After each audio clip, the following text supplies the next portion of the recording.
श्री कृष्ण और सुदामा सच्चे, निस्वार्थ और आदर्श मित्रता का प्रतीक थे।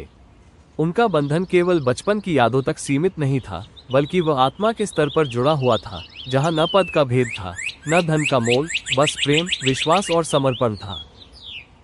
जिनकी मित्रता सच्चे प्रेम और विश्वास की मिसाल बन गई।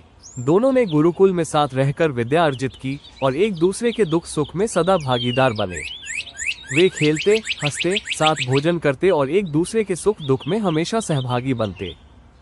समय के साथ जीवन की दिशाएं बदलती चली गईं। श्री कृष्ण, जो कभी सुदामा के साथ गुरुकुल में कंधे से कंधा मिलाकर शिक्षा ग्रहण करते थे, अब द्वारका के परम प्रतापी और वैभवशाली राजा बन चुके थे। उनके राज्य में संपन्नता, वैभव और श्रद्धा का बोलबाला था। चारों ओर उनका यश गूंजता था और वे लोक कल्याण में संलग्न रहते थे।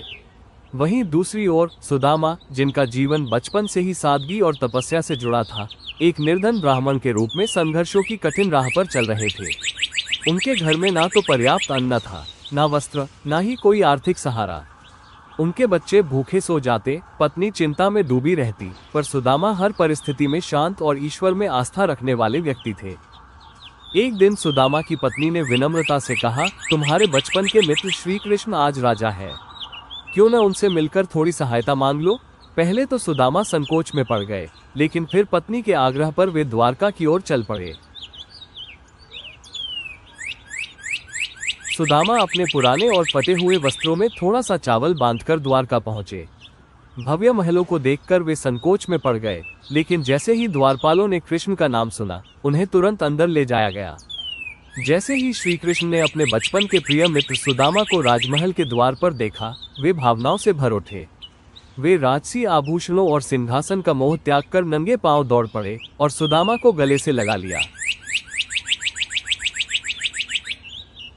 श्री कृष्ण ने स्वयं अपने हाथों से सुदामा के पैर धोए, उन चरणों को जिन्होंने सच्ची मित्रता निभाने के लिए लंबी यात्रा की थी।